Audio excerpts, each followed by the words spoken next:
Bueno, bienvenidos a todos. Muchas gracias por acompañarnos a otro de nuestros seminarios virtuales. Desde ALAYAB, la Alianza Latinoamericana de Asociaciones de la Industria de Alimentos y Bebidas, es un placer recibirlos. Yo soy Juliana Cortés y estoy a cargo de la Dirección de Asuntos Públicos, Comunicación y Sostenibilidad. Y me acompañan Marcela Rodríguez, directora de Asuntos Científicos y Regulatorios de ALAYAB, y Humberto Palza, ingeniero químico, biotecnólogo y doctor en Ciencias de la Ingeniería de la Universidad de Chile. Entre los tres les vamos a hablar un tema muy importante de hoy día, que es la inocuidad y la seguridad de los materiales en contacto con alimentos. Para iniciar con esta presentación, le voy a dar la palabra a Marcela para que nos introduzca un poco más sobre la IAB y sobre esta temática que tanto nos importa.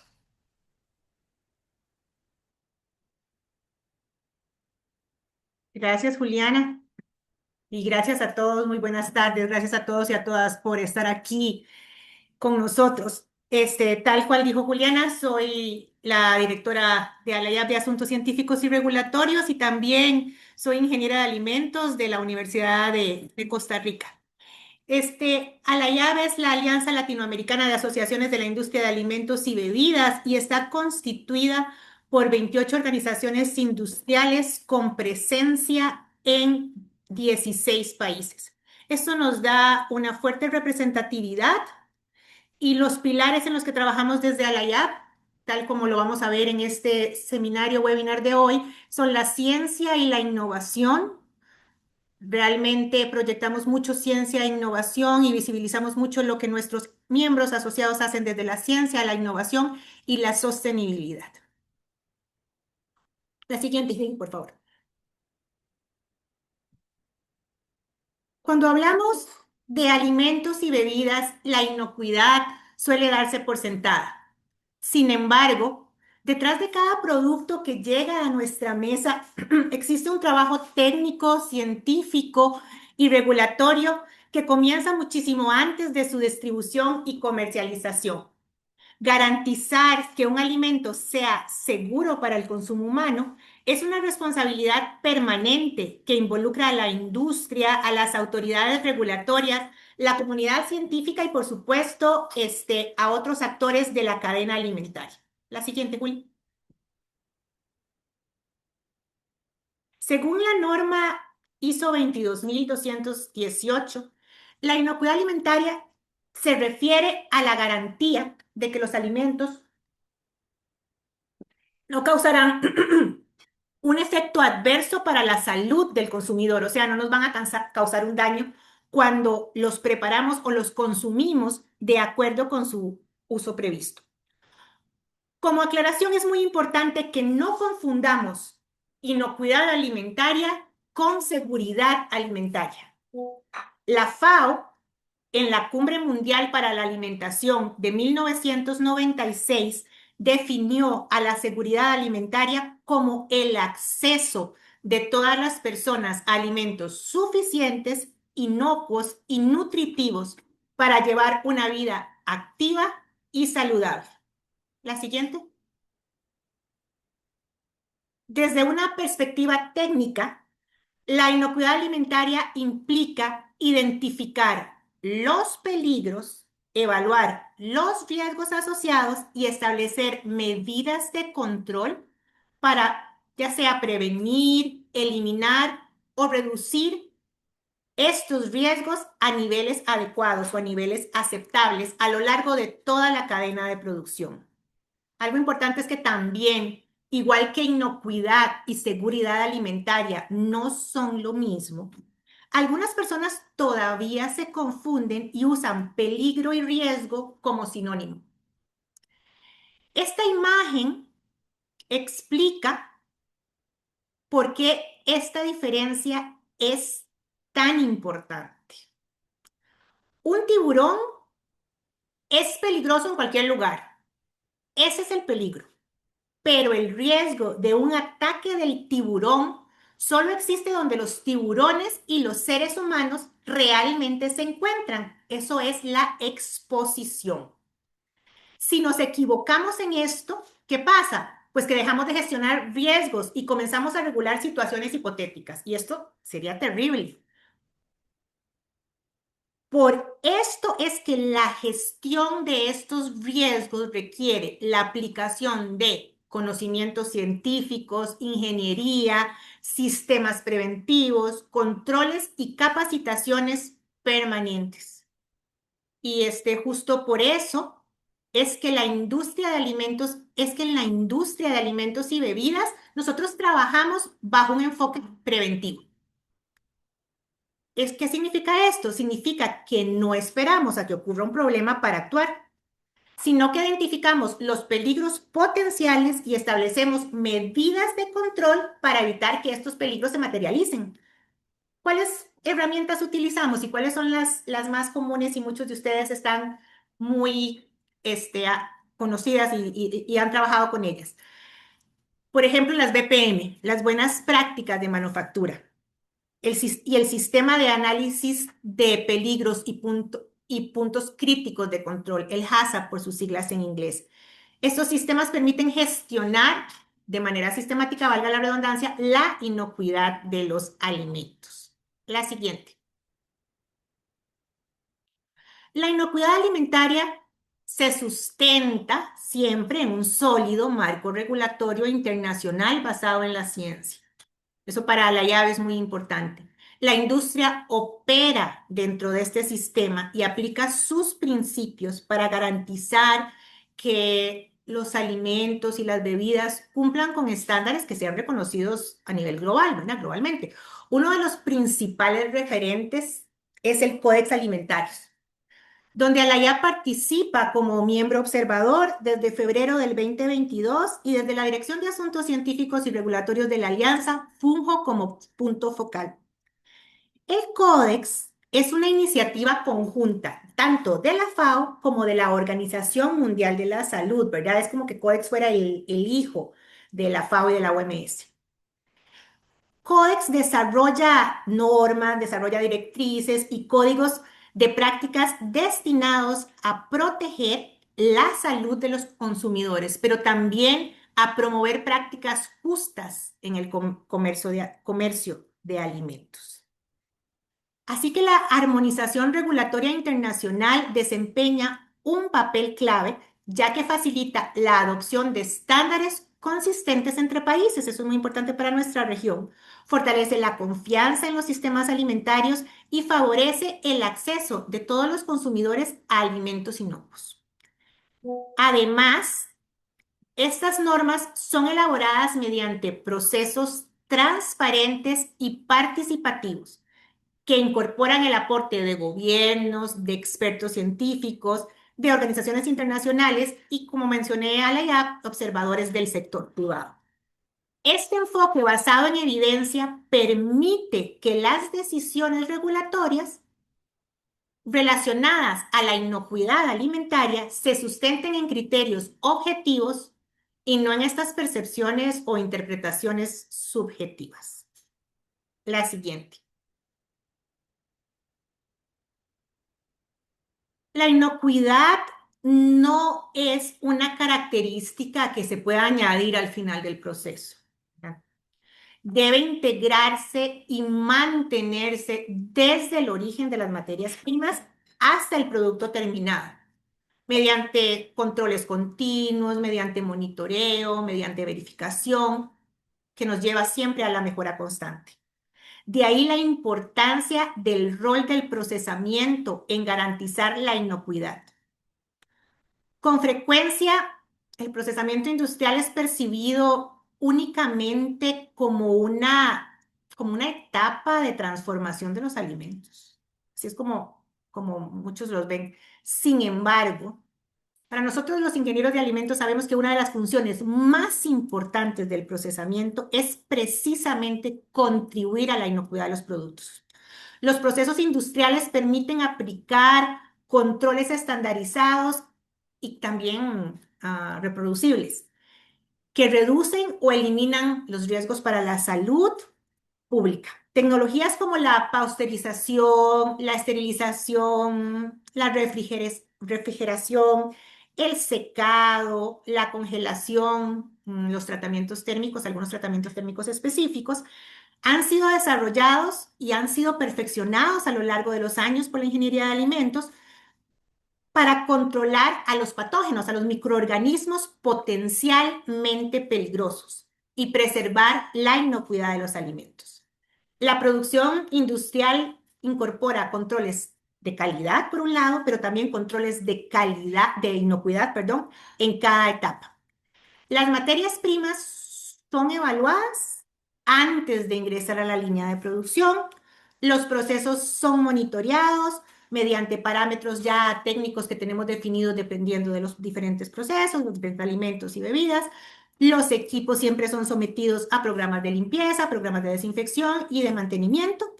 Y los productos terminados son verificados frente a especificaciones que también han sido previamente establecidas. La siguiente.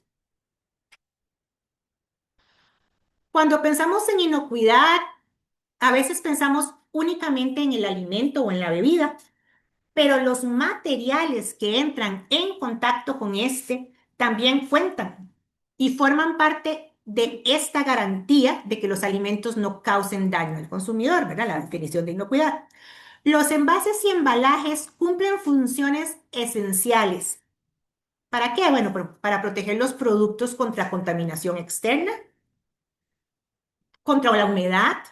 Con los climas tropicales de nuestros países, la humedad es muy importante controlarla, el oxígeno, la luz y otros factores que podrían comprometer su inocuidad. ¿Qué logramos con eso? Incrementar la vida útil del producto, disminuir el desperdicio y se aumenta la variedad de productos inocuos en zonas alejadas durante todo el año.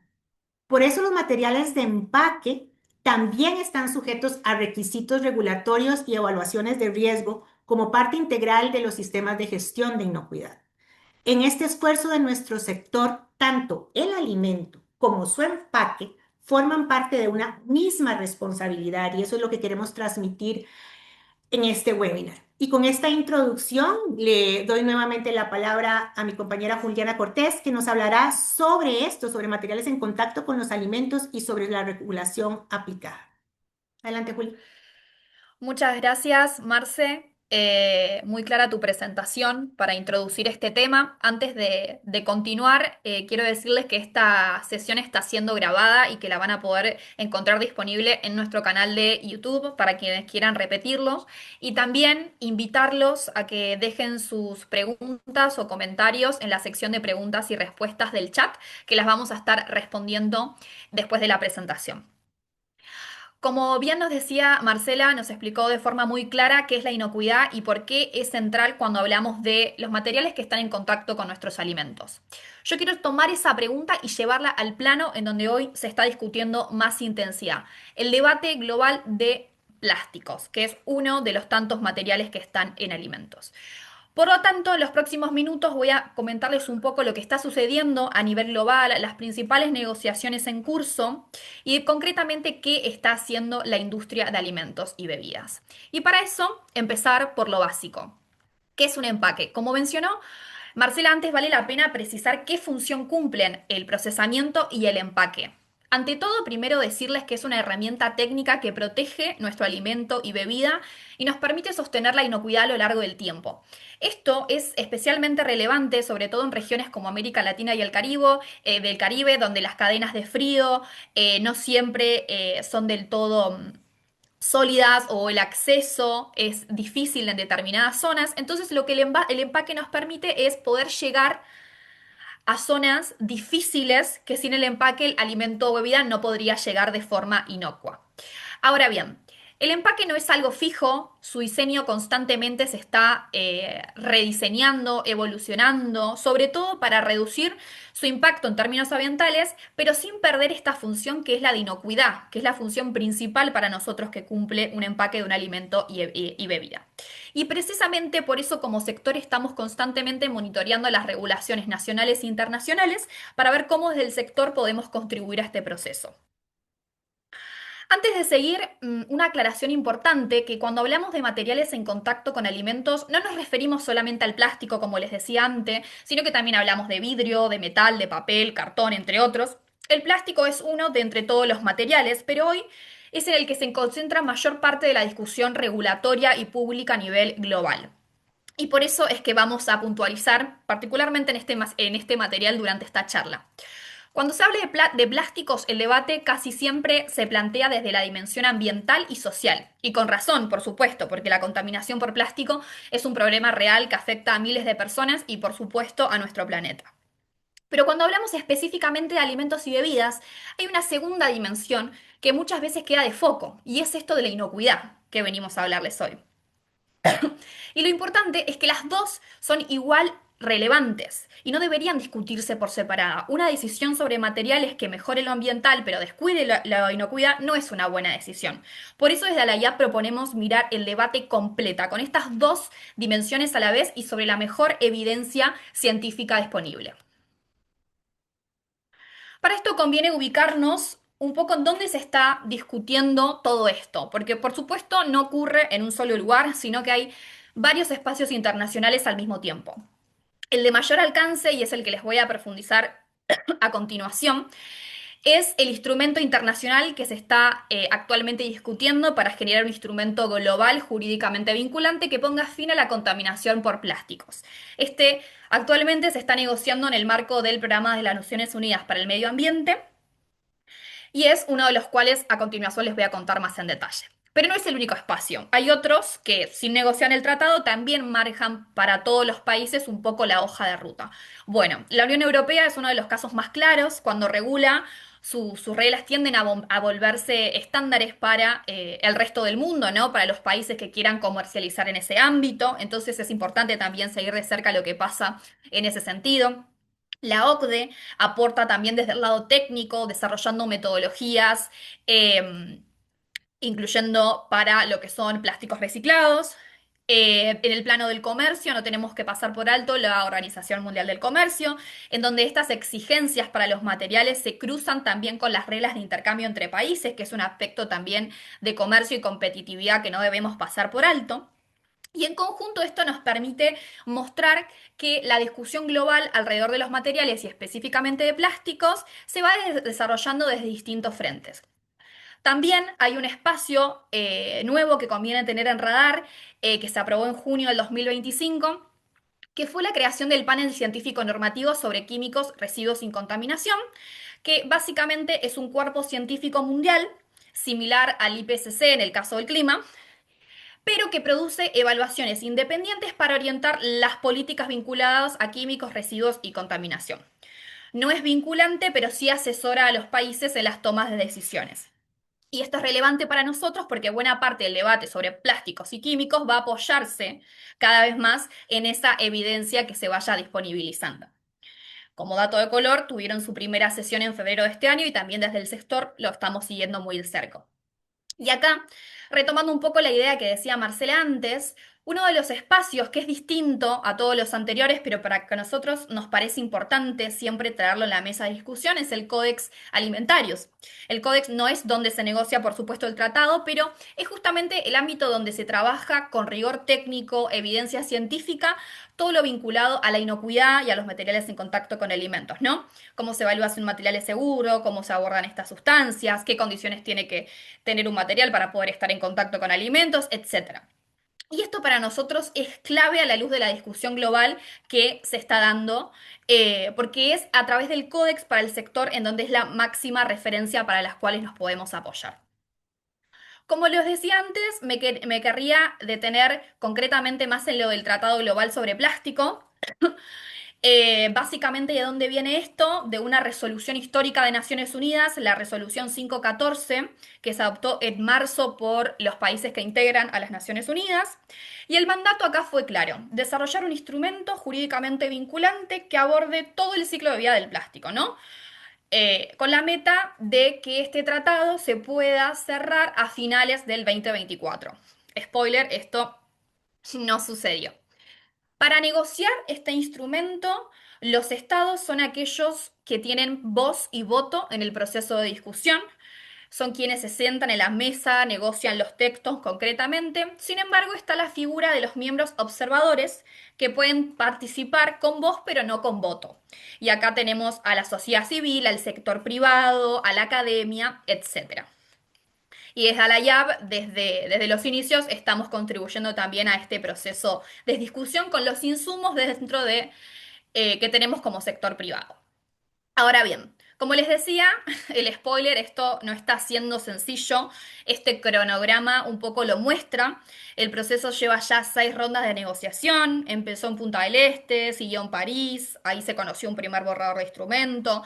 Después pasamos a Nairobi con otro borrador. Después fuimos a Ottawa y después la quinta sesión se dividió en dos y nos fuimos a Busan y Ginebra pensando que esta iba a ser la última sesión, pero no se logró. Y no se logró porque hay cuestiones de fondo que aún no logran ponerse de acuerdo los países, porque por supuesto es una discusión que demanda mucho más tiempo del que les fue asignado. En este proceso de negociación, el presidente del proceso de negociación negoció y en febrero, perdón, renunció y en febrero de este año, la INS 5.3 asume un nuevo presidente para guiar todo este proceso de negociación, que es el embajador Julio Cordano de Chile. Y me gustaría detenerme acá porque creo que para nosotros como América Latina y el Caribe esto es muy significativo porque no solamente nuestra región está participando en el proceso, sino que lo está presidiendo también. Ahora la próxima parada es la próxima semana en Nairobi, uno de los espacios clave que se van a estar dando estos años, y es una reunión informal que se va a desarrollar de la semana próxima a la 1 de julio, en donde los jefes de delegación de los países van a sentarse a poner blanco sobre negro para ver cómo podemos avanzar. En este caso, la participación de los observadores no se da porque es informal y solo para los países. La próxima renegociación como tal, en donde esperamos concluir con un tratado, se va a desarrollar en marzo del 2027.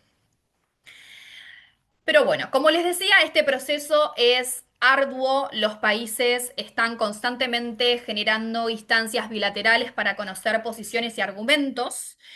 Y concretamente lo que estamos viendo que se está discutiendo en las distintas versiones de borrador de negociación son varios frentes. Por acá mencionarles algunos de ellos, como pueden ser los límites a la producción, las sustancias de preocupación en plásticos, todo lo que viene a ser el diseño y la reciclabilidad de los productos, la incorporación de resina reciclado, la gestión de los residuos y cómo van a ser los modelos de responsabilidad extendida del productor para la gestión de esos envases, los medios de implementación, algo muy importante, que acá es donde vemos la parte de financiamiento y asistencia técnica, y también la dimensión de inclusión social y la dimensión de esto de la transición justa, porque como les decía antes, cuando hablamos de contaminación, no tenemos que verlo solo de una óptica ambiental, sino también social.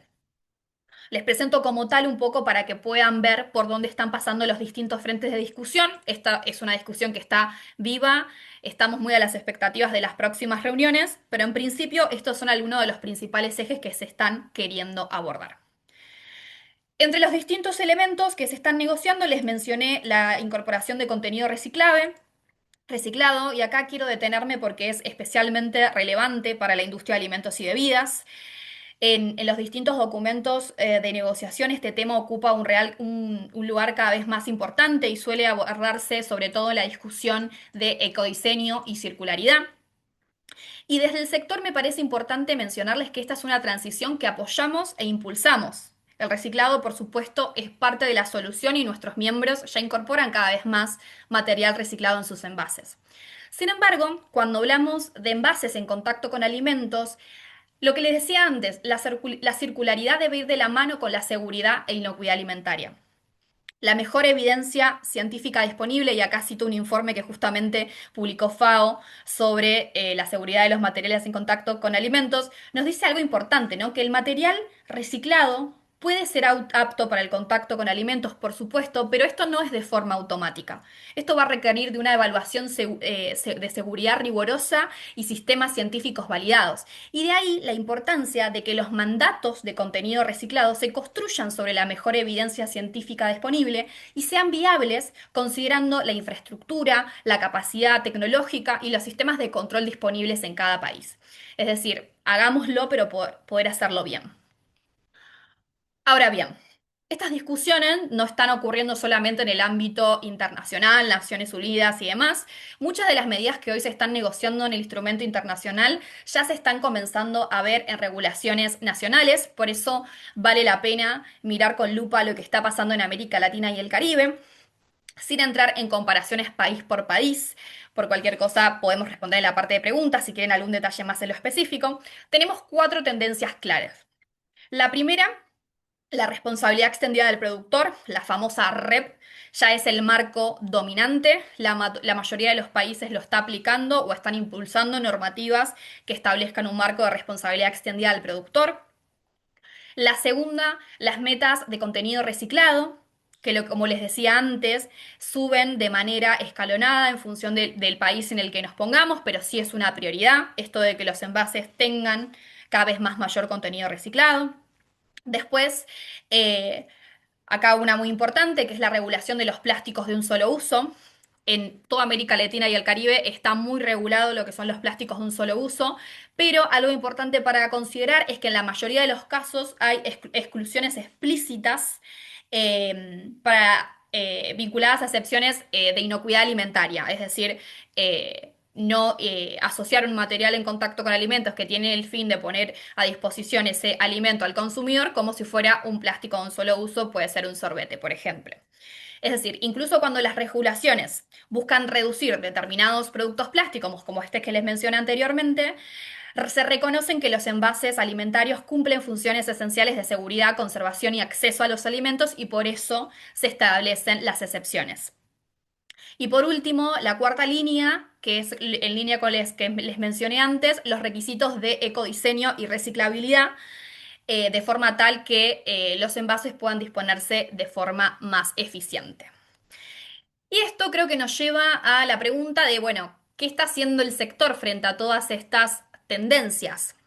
Bueno, desde hace años nuestro sector está avanzando en una gestión eficiente de sus empaques, estamos rediseñando los envases para que sean más reciclables. Un ejemplo concreto es, por ejemplo, trabajar para que las tapas y las etiquetas sean del mismo material que el envase principal, porque si no, cuando son materiales distintos, el proceso de reciclaje se complica. Estamos incorporando también siempre de las posibilidades que no vulneren la inocuidad alimentaria, esto de cada vez mayor contenido reciclable en los envases, reduciendo así el uso del plástico virgen. Y estamos, por supuesto, innovando en el diseño para separar mejor los componentes o reduciendo el espesor de los plásticos en los empaques secundarios sin perder, por supuesto, la protección del producto. Por eso, cuando hablamos de la discusión internacional de plástico, siempre nos parece importante poner en valor la transición que el sector viene haciendo proactivamente, independientemente, por supuesto, de los marcos regulatorios, sino que lo hace con compromiso y educación y con mirada a largo plazo. Todo esto que les acabo de describir, las tendencias, los debates internacionales y un poco nuestra mirada como sector, refleja una visión más amplia sobre cómo entendemos este desafío desde la alianza. Y acá me gustaría dejar tres conclusiones relevantes. Primero, somos parte de un sistema que tiene que alimentar a un mundo en crecimiento y en este sentido los envases cumplen una función esencial para protegerlos, para contribuir a la inocuidad y para ayudar a, como decía Marcela, a reducir la pérdida y el desperdicio de alimentos. En segundo lugar, compartimos plenamente el objetivo de poner fin a la contaminación por plástico y avanzar hacia una economía cada vez más circular. Y estamos actuando, como les mencioné antes, con ejemplos concretos para lograr ese camino, guiados, por supuesto, con la mejor evidencia científica disponible. Y tercero, lo que nosotros siempre resaltamos en los distintos espacios es guiarnos por una regulación coherente y con la mejor evidencia científica disponible. Y que también esto sea viable y adaptable a la realidad de cada país. No podemos querer extrapolar un modelo europeo a la realidad de América Latina y al Caribe porque son contextos sumamente diferentes. Por eso estamos a favor de esta regulación adaptable, progresiva y basada en la mejor evidencia científica disponible. Y pasando ya concretamente del debate global a la evidencia técnica, a lo largo de esta presentación fuimos viendo un poco el tema desde la parte más general de la inocuidad y después entramos específicamente a los distintos ángulos de la discusión por plástico. Me parece importante profundizar ahora con una óptica mucho más académica, cómo ocurre, por ejemplo, la migración de un material a un alimento, en qué condiciones, cómo se evalúa, técnicamente ver cómo se dan esos pasos y cómo se va garantizando esa seguridad. Para esto, ahora sí le voy a dar la palabra a nuestro experto de lujo que nos va a acompañar hoy, Humberto Palza, que nos va a hacer su presentación. Muchas gracias, Juliana. Muchas gracias a todos por la oportunidad de hablar, discutir un poco sobre la relevancia del packaging, tal como había sido señalado por Juliana y Marcela. Juliana, necesito permiso para compartir la presentación. Ahí ya deberías poder. Ahí debería estar viendo la presentación y ahí se debería ver normalmente. Voy a Perfecto. correrla porque ahí se está viendo lo siguiente. Sí se Ya. ve. Como les decía, muchas gracias por la invitación para hablar un poco del packaging. Me presento, yo soy Humberto Palza. Actualmente soy académico de la Universidad de Chile, soy director del Departamento de Ingeniería Química, Biotecnología y Materiales. Quizás lo más interesante para ustedes es que además soy director del Diploma en Tecnologías para la Industria del Packaging aquí en la Universidad de Chile, que es un diploma que se dicta en conjunto con el CENEM, que es el Centro de Envases y Embalaje de Chile.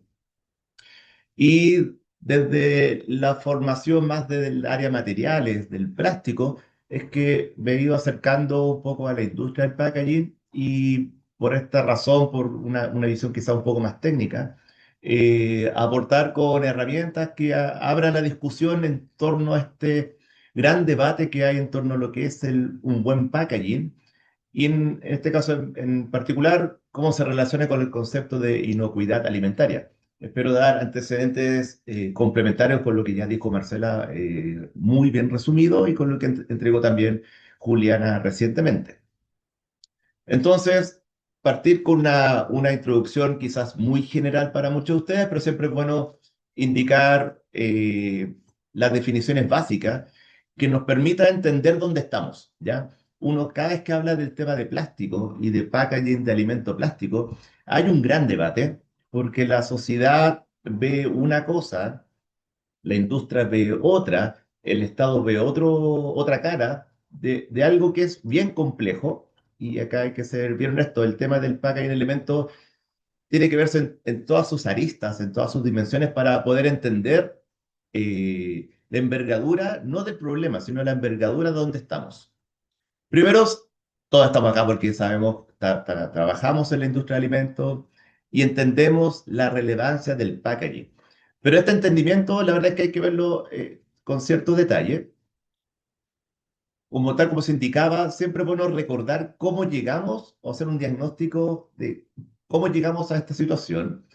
Primero, el packaging es fundamental para nuestra existencia hoy en día, y no estoy exagerando. Así como hay un alimento, este alimento tiene que llegar a todos nosotros en una sociedad que está habitada en grandes ciudades.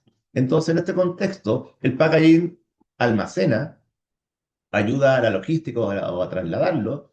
Muy importante en el concepto de inocuidad, protege, contiene, y algo que muchas veces se olvida, informa, ¿ya? Entonces, el packaging, dentro de su complejidad, está asociado a que cumple todos estos roles simultáneamente, y esta es la gran definición del packaging y por qué siempre el packaging y el alimento van de la mano, porque permite vivir como lo estamos haciendo actualmente. Y no hay que olvidar estas funciones desde el inicio. Entonces, independiente de qué tipo de packaging, porque si bien está el packaging plástico, está el cartón, está la lata, está el vidrio, siempre el packaging está definido de acuerdo a estas funciones. Donde diría que en el contexto de esta charla, no olvidemos que es proteger. El rol del packaging es proteger el alimento del medio externo y ayudar también en su proceso. Un paréntesis, siempre hay que recordar que el packaging, hay diferentes tipos de packaging. Nosotros nos vamos a enfocar sobre todo en el packaging primario, que es aquel que está en contacto directo con el producto, en este caso con el producto de alimento, ¿ya? El secundario y el tercero tendrá otras perspectivas que no las vamos a tocar acá. Entonces, si bien hay básicamente cuatro familias desde el punto de vista del material de packaging, el vidrio, el plástico, el metal y el papel y cartón, no hay duda que en cuanto a su relevancia, el plástico está en número uno, ¿ya?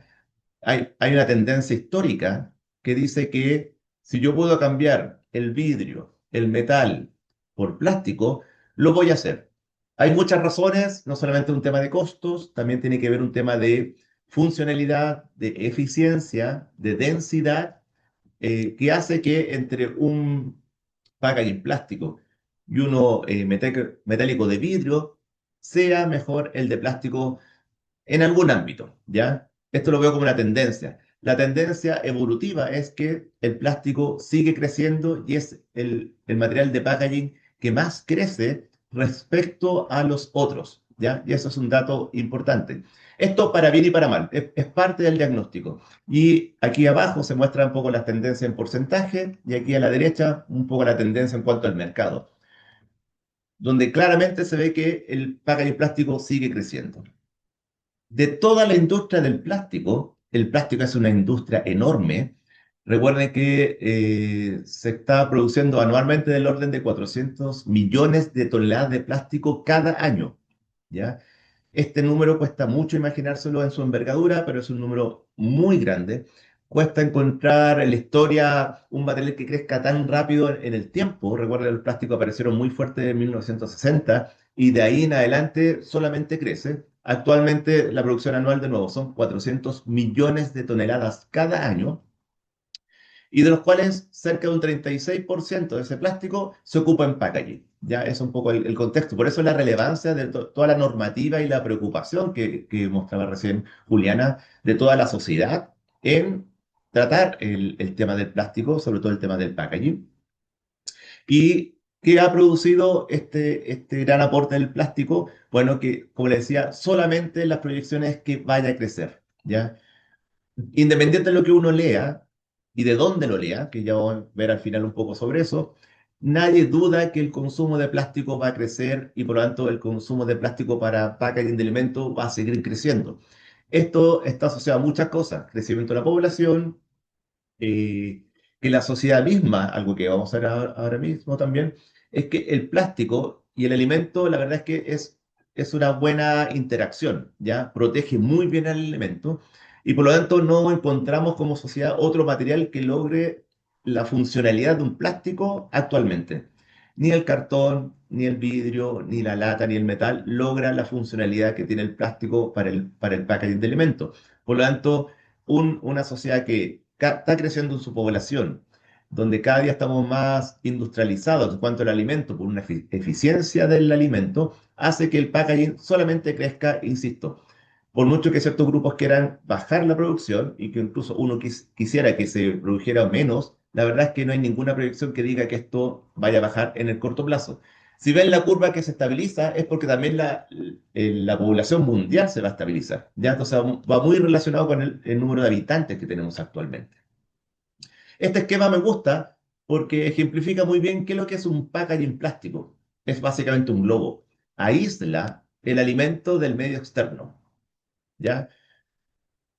Lo aísla y en segundo lugar lo protege, ¿ya? ¿Lo aísla en qué sentido? Lo vamos a ver. Del medio externo, es una protección contra la humedad, contra infecciones, contra el polvo, etcétera.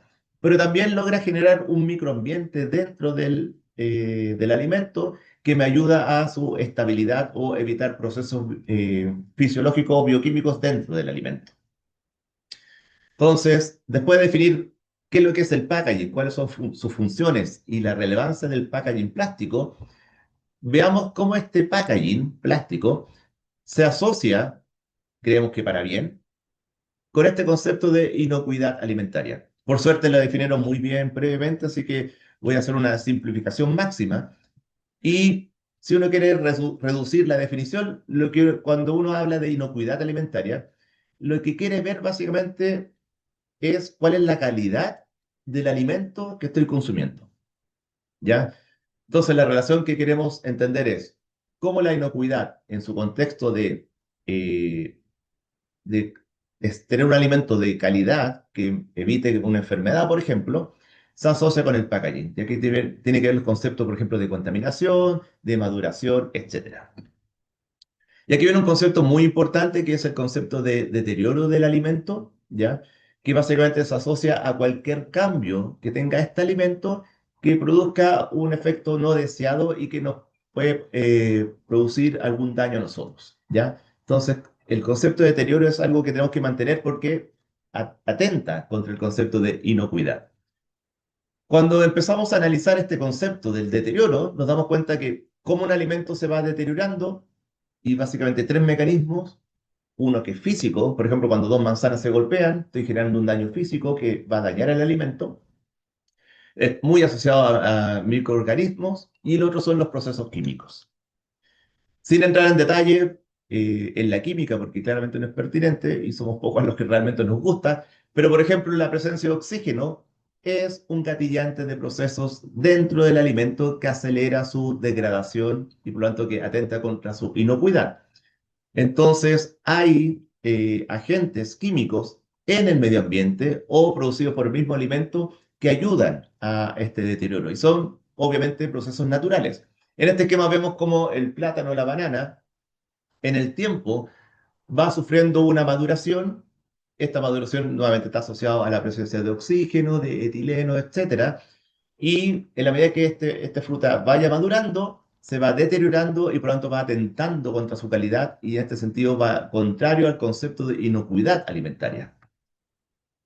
Entonces, la calidad y la inocuidad de frutas y vegetales está determinado por dos procesos, como les decía, los fisiológicos, que es la respiración, la producción de etileno, enzimas propias y su transpiración, y procesos microbiológicos como las propiedades intrínsecas de frutas y verduras, que son ideales para el crecimiento de estos microorganismos. Entonces, a modo de ejemplo, si nosotros tenemos baja concentración de oxígeno, esto va a reducir la respiración debido a una baja actividad de oxidasas, que son proteínas o enzimas propias de la fruta, y por lo tanto se debe crear condiciones de, además de baja humedad, para bajar el proceso de transpiración.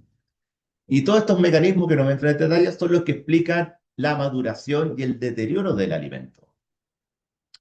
Entonces, aquí hay que entender muy bien que todo este proceso de deterioro está asociado a lo que uno llama procesos de transferencia de masa, es decir, algo que se mueve en el medio circulante, ya sea el oxígeno, que es propio del aire, por ejemplo, ya sea el etileno, que es propio de la fruta, etcétera.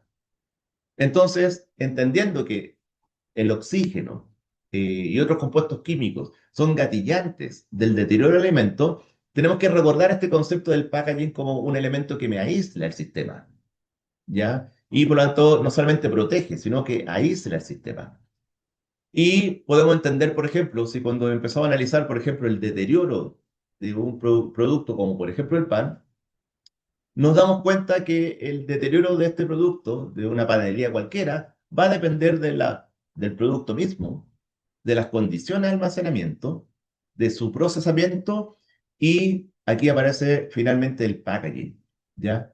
Entonces, la vida efectiva de un alimento obviamente depende de muchas características, como están acá, pero por sobre todo depende del tipo de packaging en cuál está este alimento incorporado. Y este esquema es muy simple, pero demuestra que si yo tengo el alimento en este globo que lo aísla del medio, puedo tener un alimento con una muy baja concentración de oxígeno respecto a la concentración del aire. Y por lo tanto, los procesos de oxidación del alimento los voy a reducir o los procesos de respiración. Entonces, en este contexto, el packaging plástico es ideal. Por eso esta imagen del globo me aísla, me protege no solamente del tema físico, sino también de los compuestos químicos que me ayudan a mi proceso de degradación.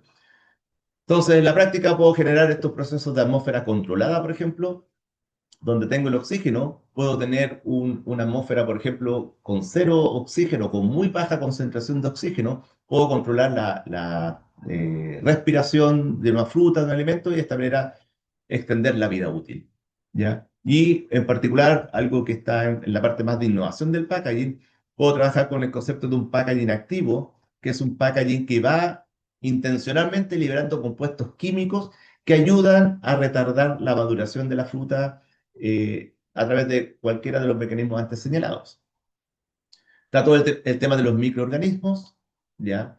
¿Por qué? Pues, por ejemplo, la fruta es rica en azúcar y los microorganismos van a tender a crecer en alimentos que son ricos en azúcar. Entonces, este deterioro por microorganismos, que es muy importante, por ejemplo, tenemos el caso del pan con el hongo, se pueden tratar o minimizar a través de un packaging que logre evitar el crecimiento de bacterias u hongos, ¿ya? Entonces, al final, ¿cuál es el diagnóstico?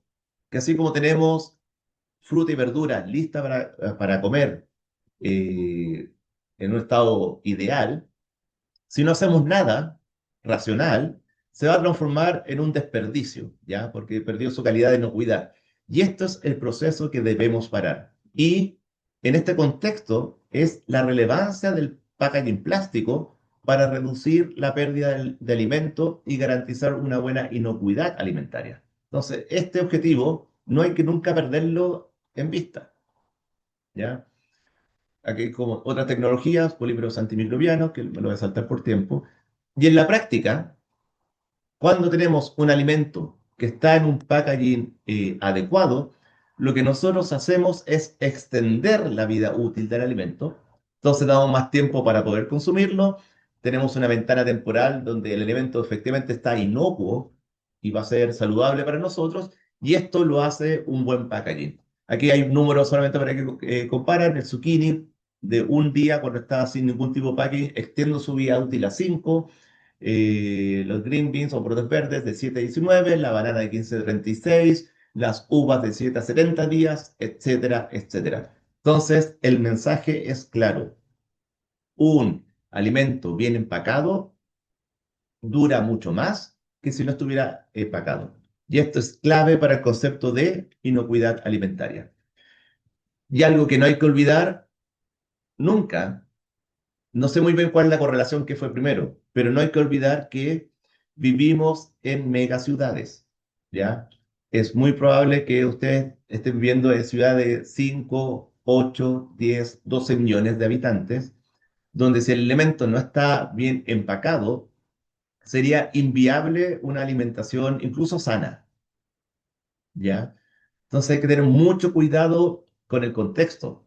Insisto, estamos viviendo, para bien o para mal, esto no es un juicio de valor, es un dato, estamos viviendo en megaciudades. Yo estoy en Santiago, que tiene del orden de 8 9 millones de habitantes. ¿Qué es lo que pasa eso? A modo de ejemplo con la leche. Si yo vivo en una zona rural, en un campo, obviamente mi acceso a la leche, como ejemplo, es directa. Puedo tener mi vaca, puedo tener acceso a un vecino que tenga la vaca y puede tener consumo de leche fresca. Pero si vivo en una ciudad de 8 millones de habitantes, ¿cuál es mi única manera actual de poder consumir un producto fresco y sano? Es un producto bien envasado. Y ahí el packaging y el packaging plástico son fundamentales en la actual sociedad donde nos movemos, ¿ya? Y esto nunca hay que olvidarlo. Si no, básicamente tenemos que volver a 100 años atrás y con el crecimiento de la población eso también es inviable. Entonces siempre hay que poner en contexto. El packaging o el alimento bien empacado permite la sociedad donde estamos. Puede que no te guste la sociedad actual, puede que te guste mucho, independiente de eso, es la situación donde estamos actualmente. Y eso explica este gran consumo de plástico, ¿ya? No digo que sea algo bueno, este gran consumo, de no, son 400 millones de toneladas. Lo que digo es que explica el crecimiento. Y por eso el consumo de plástico y de plástico en packaging no va a bajar, ¿ya? Querramos o no querramos, ¿ya? Donde el 95% de estos plásticos son de fuentes fósiles, hay que decirlo, hay una emergencia, o sea, está emergiendo el concepto de los bioplásticos, pero ahí hay todo un debate si es una buena idea o es una mala idea y sería para otro seminario, pero también las proyecciones son que nunca va a llegar a más allá de un 20%, es decir, los plásticos tradicionales van a seguir creciendo y todas las estrategias apuntan a su reciclaje, ¿ya? Entonces, esto para poner en contexto dónde estamos. Entonces, dado que entendemos lo que es un packaging, su relevancia actual, fundamental en nuestras sociedades, y que el packaging permite extender la vida útil del alimento, hemos mostrado básicamente todas las bondades del packaging plástico, tenemos que entender bien cuál es la interacción entre este packaging y el alimento, más allá de su función. Entonces, lo que es clave acá es que la interacción entre los alimentos, cualquiera que éste sea, y el packaging implica diversos procesos físico-químicos que impulsan, de nuevo, transferencia de sustancia. ¿Te acuerdas? Yo le había dicho el concepto de transferencia de masa, el oxígeno, etcétera. Acá hay que entender muy bien transferencia de sustancias. Estas interacciones son cruciales, ya que pueden influir tanto en la calidad de los alimentos como en la seguridad de los consumidores, ¿ya?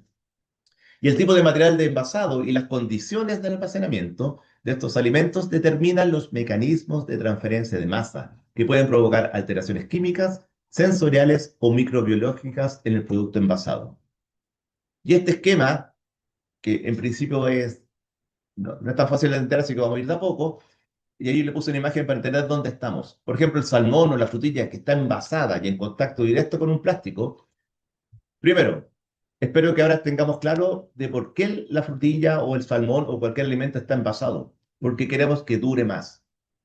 Si yo vivo en una mega ciudad y quiero consumir fruta fresca, la verdad es que es muy probable que me convenga que esté bien envasada, que esté congelada y por lo tanto el packaging va a estar ahí.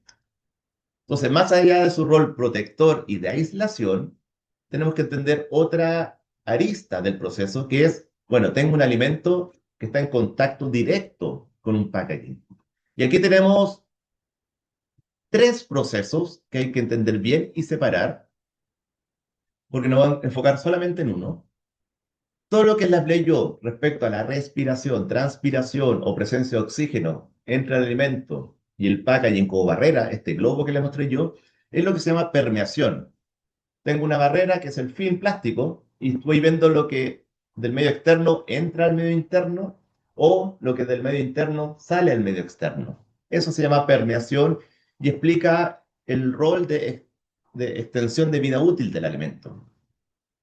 Hay otro proceso que es sorción o absorción, que es cuando el packaging absorbe cosas del alimento. ¿Ya? Típicamente cuando yo tengo un packaging, lo retiro, puede quedar con olor a fruta o porque está absorbiendo aceites o componentes activos del alimento. Y este proceso es relevante básicamente para lo que viene más adelante del proceso de reciclaje. ¿Ya? Un gran tema en el proceso de reciclaje es sacar estos compuestos absorbidos por el packaging, pero en cuanto a inocuidad, no va al punto. Lo que a nosotros nos va a interesar para el concepto de inocuidad es el concepto de migración, que es otro proceso. Migración es algo que está en mi packaging y que por estar en contacto directo con el alimento, migra o se mueve el alimento. Entonces, permeación es de un lado para otro. Sorción es del alimento al film, al plástico. Migración es lo que tiene el plástico que se mueve hacia el alimento. ¿Ya? Y para el concepto de inocuidad, entendemos muy bien por qué consumimos plástico en cuanto a inocuidad. Protege el alimento, extiende su vida útil, mejora la inocuidad. Pero ahora viene otra lista. Y le dije al comienzo que si queremos entender bien el concepto de packaging plástico, tenemos que entender todas estas dimensiones asociadas al proceso. Una es el lado positivo, que es perfecto. Es fundamental el packaging plástico para extender la vida útil del alimento. Pero tenemos este proceso de migración que tenemos que entender muy bien porque si del packaging migran muchos compuestos químicos al alimento, es una posibilidad de afectar su inocuidad, ¿ya? Y este debate es realmente importante porque también hay muchos conceptos errados respecto a este concepto de migración. Entonces vamos a ir poco a poco. Por lo pronto que entiendan lo que es, ¿ya? Entonces vamos a migración. ¿Qué es lo importante acá? Que los compuestos químicos se mueven, son capaces de moverse desde el alimento hacia afuera o del film para adentro. Acá están los diferentes tipos de plásticos y estos procesos dependen de la temperatura, de la composición del alimento, si estoy congelado o estoy a temperatura ambiente o estoy a alta temperatura, del área de contacto efectiva, del tiempo que estoy, etcétera, etcétera. Son procesos muy complejos y solo a modo de ejemplo, fíjense todo lo que puede tener el alimento y todos estos compuestos químicos, por ejemplo, el azúcar o enzimas, van a afectar los procesos de migración, ¿ya? Entonces, en resumen, esta migración del packaging al alimento depende, es multivariado, por eso el tema de la normativa es fundamental entenderla, porque en el fondo hay que simular todos estos efectos juntos, ¿ya? Entonces, temperatura, tiempo, el área de contacto, el modo en que estoy contactado. Si va a ser, por ejemplo, un sello al vacío o va a tener aire entre medio, el espesor del film, el tipo de alimento, la concentración de los compuestos, la estructura, el material, etcétera, etcétera. Todos estos procesos afectan esta migración. Entonces, cuando quiero analizar la migración del packaging al alimento, hay tres grandes familias que le dicen sustancias iniciales, y esto quizá es un poco técnico, pero sobre todo lo que es el monómero. ¿Qué es el monómero? Es la molécula inicial que me genera el polímero que es el plástico. Entonces, es como la materia prima que no reaccionó para generar el plástico. Entonces, todo plástico siempre tiene un residuo de monómero, que son compuestos orgánicos de bajo peso molecular y que difunden, pueden difundir hacia el alimento. Pero sobre todo es el mundo de las sustancias que la industria intencionalmente puso en el film packaging, que pueden ser antioxidantes, antiestáticos, tintes, estabilizadores de temperatura, plastificantes, adhesivos, catalizadores, tintas. Es decir, yo como industria del plástico le pongo estos aditivos porque mejoran alguna propiedad del plástico, ¿ya? Bueno, todos estos aditivos pueden migrar al alimento y están los compuestos que se están incorporados sin intención de la industria. Por ejemplo, polvo, algún contaminante que esté en el aire, que llega al film plástico sin intención, sin diseño, ¿ya? Entonces, cuando hablamos de un compuesto plástico y de un packaging plástico, primero está la matriz, lo principal que es el plástico, polietileno, PET, nylon, policarbonato, etcétera. Pero siempre voy a tener trazas de monómero, que es la molécula inicial para hacer el polímero. Tengo aditivos que la industria puso. Tengo sustancias que yo puse intencionalmente como industria para mejorar alguna función del plástico. Hablamos del packaging activo, eso es, le incorporé algo al plástico. Y incluye, por ejemplo, lo que no deseé, pero que igual está, ¿ya? Dentro de los aditivos están los retardantes de llamas, los rellenos, los plastificantes, etcétera, etcétera. Entonces,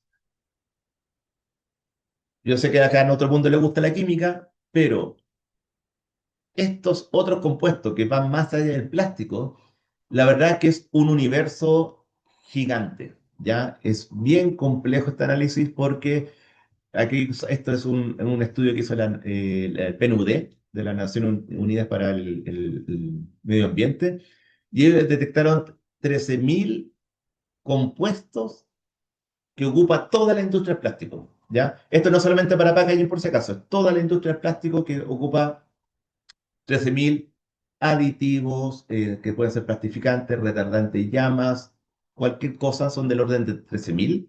Muchos de ellos cumplen la misma función, pero son diferentes tipos. Pero imagínense el tamaño, son 13.000 tipos de compuestos que están presentes en algún plástico, de los cuales se estima que 7.000 tienen algún riesgo para la salud, ¿ya? Y de los cuales 13.000 son de preocupación potencial. Esa es un poco la escala.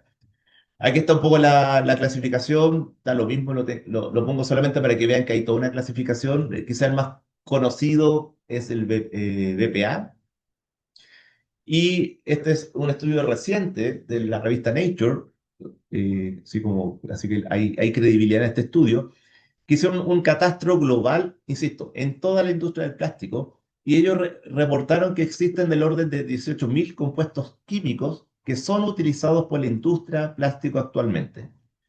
De ese mundo, 4.200 se declaran como que tienen una cierta preocupación en cuanto a toxicidad, prevalencia, persistencia, bioacumulación, ¿ya? Entonces, cuidado con los números. De los 18.000 compuestos que se ocupan, un tercio aproximadamente son de preocupación. Y no todos son de gran preocupación, hay jerarquía de preocupaciones, ¿ya? Pero hay que poner contexto. Si alguien escucha que la industria del plástico ocupa 18.000 compuestos tóxicos, no es cierto. Mucha industria del plástico ocupa, por ejemplo, carbonato de calcio, que es un mineral inerte. Entonces, cuidado con lo que uno escucha. Lo que sabemos es que aproximadamente un tercio de estos compuestos son potencialmente preocupantes, ni siquiera son tóxicos, preocupantes. Y lo otro, no todos estos compuestos se ocupan en la industria del packaging.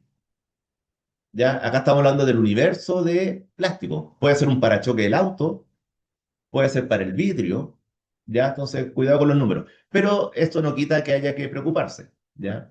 Aquí hay una razón para los diferentes tipos de polímeros. ¿Cuál es lo que está reportado por la industria, que es el color claro, versus lo que son potencialmente riesgosos, que son los que están en oscuro? Esto es lo que está declarado y esto es lo que está detectado por estudios científicos, por ejemplo, ¿ya? Aquí es tan complejo este mundo de los 14.000 aditivos que este trabajo trató de clasificarlos químicamente hablando y encontró que hay 15 maneras de clasificar los diferentes aditivos que se ocupan actualmente en la industria. Y una conclusión de este estudio de la PNUD, que básicamente sí se reconoce que hay un problema acá, que básicamente son 3.000 porque este estudio no estaba muy no, actualizado, pero son los números parecidos, que son 3.000 de estos aditivos que son de cierta preocupación, ya sea porque son persistentes, son móviles, y se pueden acumular en el cuerpo o pueden alterar hormonas, reducir la fertilidad, generar daños al sistema nervioso, etcétera. Acá hay que tener mucho cuidado porque no es que si el plástico tiene estos compuestos vaya a generar este efecto adverso. Todos los conceptos de toxicidad, todos los conceptos de daño dependen de la cantidad liberada. Por eso el concepto no es si hay o no hay compuestos tóxicos, es cuánto migra de este compuesto tóxico y esto está totalmente regulado por la industria y por la normativa de cada país, ¿ya? Entonces, el concepto de inocuidad aquí es clave. Hay regulación, hay ensayos que me permiten predecir si existe compuestos potencialmente tóxicos y cuánto es la migración. ¿Y qué es la migración? La cantidad de estos compuestos que van al alimento. Entonces, cuidado con lo que uno lee, cuidado con lo que uno escucha, porque la presencia de uno de estos compuestos en un film no es lo mismo que el film sea tóxico al contacto con el alimento. Ya lo voy a repetir.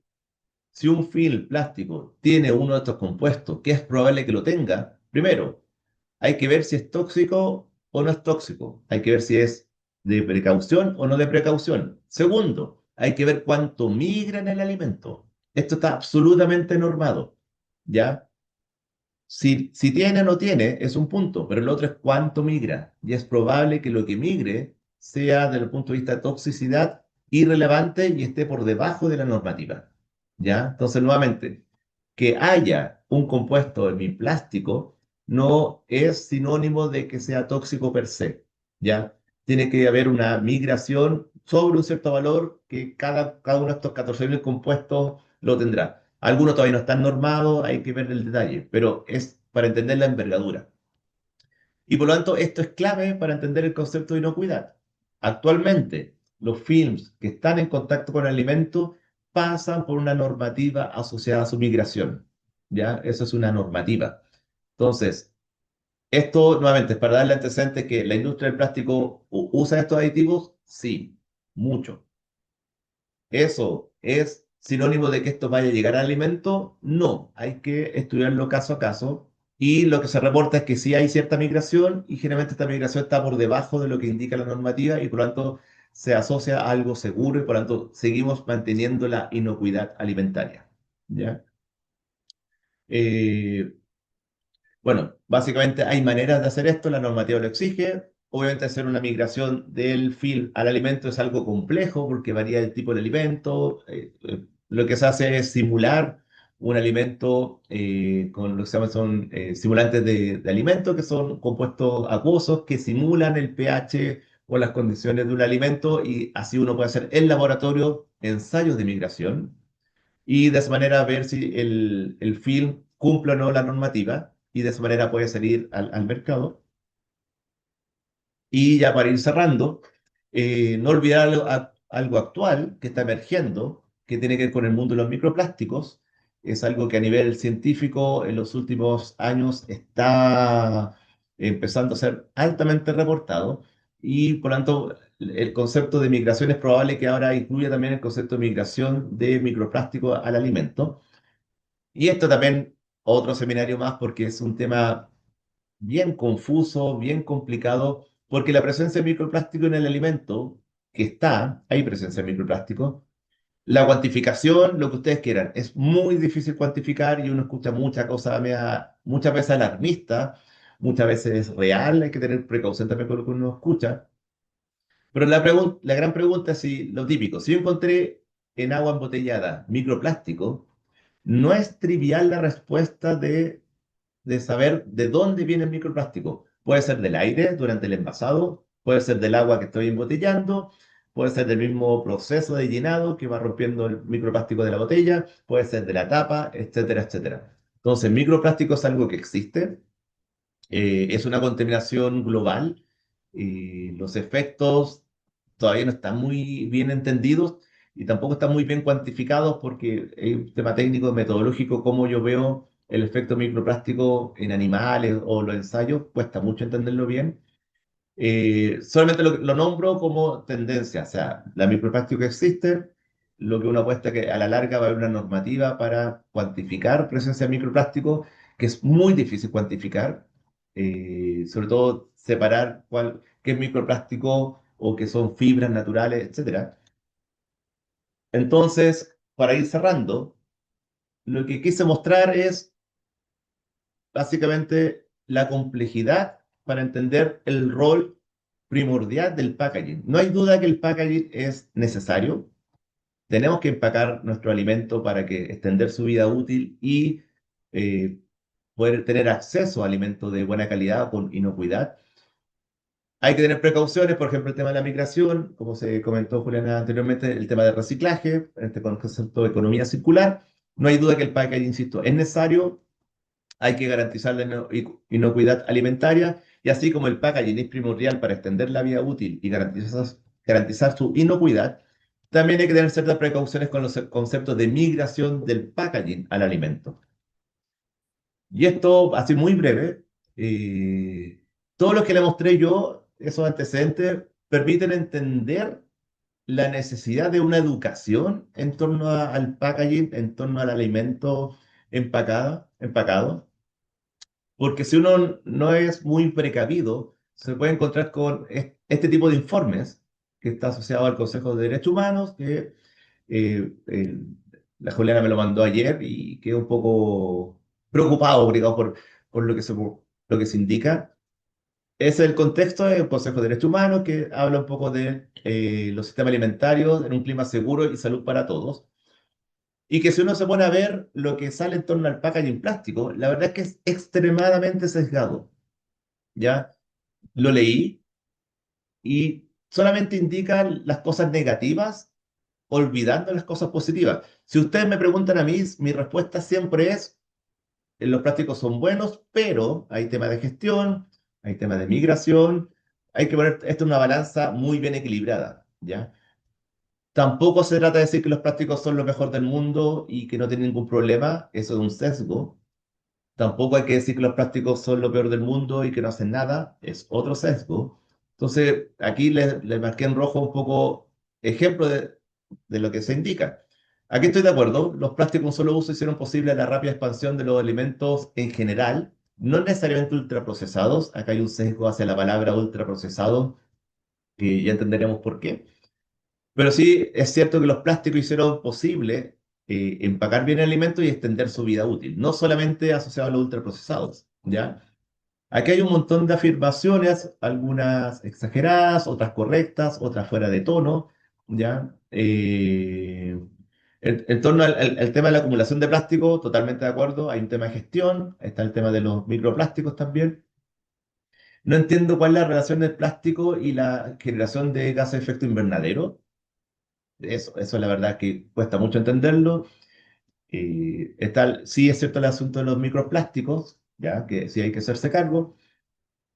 También no es cierto que los envases de un solo uso del alimento ultraprocesado representen más de un tercio de la demanda mundial de plástico. Eso no es cierto. El, Porque el plástico que yo ocupo en la lechuga o en la fruta, la verdad es que no es parte de esto. Entonces, por eso el tema de los sesgos. Eh, También no es cierto que los plásticos con los alimentos ultraprocesados no puedan reciclarse. Quizás los procesos son más caros, ¿ya? Pero sí pueden reciclarse. Eh, Fíjese acá el tema, cómo presenta el tema de las sustancias químicas, ¿ya? Lo asocian al mundo del plástico. Como yo le dije, estos son compuestos en todo el mundo del plástico, no para plástico en packaging. Entonces, también hay que tener cuidado con estos tipos de comentarios. Y para ir rápido, hacen estas recomendaciones. Entonces, ¿cuál es parte del sesgo? Establecer objetivos mundiales para reducir la producción de plástico. A mí me encantaría reducir la producción de plástico honestamente. No sé si es posible, pero me parece que está bien la indicación. Prohibir los productos de plástico innecesarios como complemento a los límites de producción vinculantes, o ver si algo es innecesario, me parece natural que no se produzcan. Detener la construcción de nuevas instalaciones de productos plásticos, ya eso puede ser un poco más cuestionable. Prohibir las sustancias químicas nocivas, por supuesto, o reducirlas en realidad. Y exigir la información completa y una supervisión eficaz por parte de autoridades competentes en relación a los productos químicos en los ciclos de vida de los plásticos. Totalmente de acuerdo. El último es financiamiento que no lo voy a comentar. Entonces, esto para poner en contexto de que si uno está muy atento a las definiciones o a los conceptos básicos, uno se puede encontrar con este tipo de documentos formales y marearse, ¿ya? Porque no están entregando la información en su justa medida, encuentro yo. Sí, por suerte, aparecen documentos también oficiales que son, yo creo que son más equilibrados y quiere terminar con este esquema, que es básicamente lo que está recomendando el PNUD actualmente para hacerse cargo del tema de los químicos en la industria del plástico.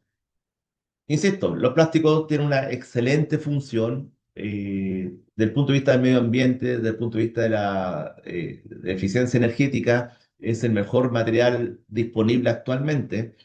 Hay problemas de gestión, hay problemas de sobreproducción, hay problemas de microplástico y para el tema de alimentos hay que ver muy bien el tema de migración, pero una estrategia equilibrada de revalorización, de entender el proceso de reciclaje sobre la migración de compuestos, reducir y sobre todo racionalizar el consumo, diría que es el llamado principal. Y siempre termino estas charlas, ya terminé, creo que me pasé un poco en los tiempos, pero el problema del plástico en cuanto a su producción de 400 millones de toneladas es un problema, ¿ya? Estos plásticos no son compostables, no son biodegradables. Tenemos un gran consumo. Pero por otro lado tenemos muchas soluciones para revalorizar, para reciclar, para disminuir, hacer film más delgados o film quizás de biopolímeros, etcétera. Es decir, a grandes problemas, la verdad es que encontremos muchas soluciones que nos permiten encontrarlos. Pero el packaging plástico es y será siendo muy relevante para la sociedad, ni siquiera para la industria, es para nosotros mismos que estamos consumiendo cada vez más alimentos empacados porque el estilo de vida, para bien o para mal, nos está llevando a eso. Yo termino con esto. Muchas gracias, Juliana, por la invitación.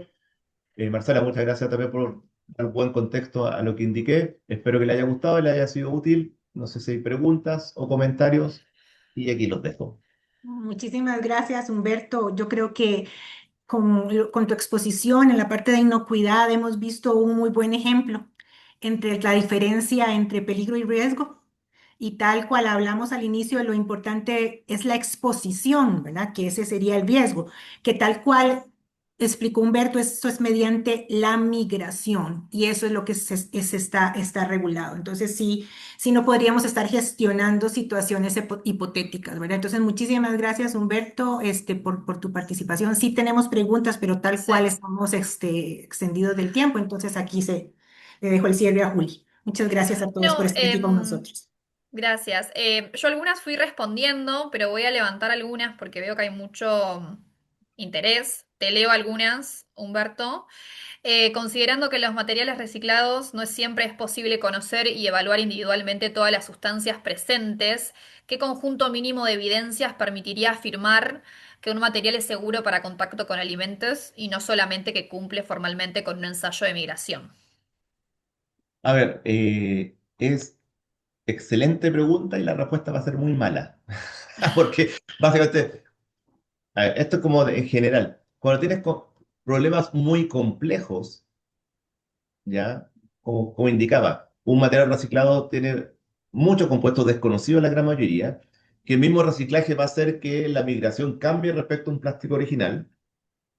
Cuando tienes problemas muy complejos, desde el punto de vista de la normativa, desde el punto de vista del Estado, la verdad es que debes simplificarlo a un ensayo que se pueda realizar por la industria, por ciertos centros de certificación, que permiten correlacionar este ensayo muy simple con esta complejidad asociada a lo que es seguro o no para un contacto con el alimento. Entonces, en ese sentido, valido esta simpleza en cuanto al ensayo de migración para básicamente dedo arriba, dedo abajo, decir si el alimento es o no permitido para contacto con el alimento. Entonces, entiendo la complejidad de la pregunta, entiendo esta necesidad de estar muy seguro de que el package no va a migrar nada al alimento, pero siendo realista y conociendo la complejidad, está bien que la normativa se simplifique, ¿ya? Perfecto. Otra de las preguntas es respecto a lo que se asocia a los materiales flexibles. Un informe asocia los materiales flexibles utilizados en alimentos grasos o ácidos con una mayor migración de sustancias peligrosas. ¿Es posible hacer esa generalización o el riesgo depende completamente de la estructura del envase, sus capas, barreras y condiciones de uso? Ya, me gusta esta pregunta porque se responden solas. Sí, totalmente de acuerdo. O sea, como le mostraba, depende del pH, depende de la temperatura, depende del espesor del film. Incluso tú puedes hacer un film, hacer un ensayo, pero si está más grueso, o técnicamente, por ejemplo, si está más estirado en una dirección que otra, donde me cambia la cristalinidad, todos esos procesos del polímero me va a cambiar la migración. Va a depender del tipo de alimento, de la cantidad de agua, de líquido que tenga el alimento. ¿Ya? Entonces, sí, uno puede hacer generalizaciones. Por ejemplo, a mayor temperatura, mayor migración. Si el ambiente es más ácido, mayor migración. Sí, estoy de acuerdo. Esas generalizaciones como tendencias, sí son correctas. Perfecto. Las últimas dos. Cuando distintas jurisdicciones, por ejemplo Europa, Estados Unidos o países de Latinoamérica, utilizan criterios o procesos de autorización diferentes, ¿cómo debería actuar una autoridad sanitaria frente a materiales importados que son aceptados en un mercado pero que no han sido evaluados bajo el sistema local? Uy, a ver. Esto es personal, tampoco es que yo soy experto en regulación, yo soy experto en materiales, pero hay dos criterios en este orden. Primero, tomar el más exigente. A propósito de inocuidad, queremos certificar una inocuidad alimentaria acorde. Entonces, primero, el más exigente. De la mano, en segundo lugar, es con la industria, ¿ya? Lo que uno ve a veces que por ser muy exigente, tú le pones una restricción muy potente a la industria y eso genera ciertas distorsiones que no hacen bien al sistema, ¿ya? Entonces diría que ante la duda siempre tomar el más exigente porque estamos seguros de, pero por otro lado, la pregunta es si la industria o cada país está preparado frente a esa exigencia, ¿ya? Y tercero, el tema como temporal. No es buen ejercicio, por ejemplo, tomarla más exigente y darle un mes a la industria para prepararse para eso. La verdad es que tiene que ser algo escalonado para que sea un proceso orgánico de cambio. Pero no hay duda que la tendencia es que en los procesos de exigencia se va a ir aumentando con el tiempo. Eso no hay duda de eso. Perfecto. Y ahora sí, la última, estoy yendo rápida para agarrar todas. Em, Te consultan si se dispone de evidencia científica que demuestre que la interacción entre el empaque y la atmósfera controlada o modificada utilizada no genera efectos adversos sobre las propiedades físico-químicas, nutricionales o sensoriales del alimento, ni altera su composición o características declaradas en el producto. A ver, no tengo evidencia actual que me tenga al día sobre eso. A ver, siendo muy general en la respuesta, que va a cambiar, ¿ya? Pero esto es casi como para un curso. La pregunta es si ese cambio es perceptible por nosotros o no, ¿ya? Tener un alimento al aire versus uno que esté envasado en atmósfera controlada, tú vas a cambiar los procesos, no hay duda de eso, ¿ya? La pregunta es si eso va a ser algo bueno o malo y si va a ser percibido por nosotros como un cambio. Hay cambios que uno no se da cuenta y son irrelevantes, pero hay cambios. ¿Ya? Entonces yo diría que acá se apuesta mucho más a que los cambios, al final, si es que son adversos, que es una condicional, están muy por debajo de los beneficios de tener un alimento que dure más. Complementando eso, realmente la industria hace eso, hace realmente todos esos análisis.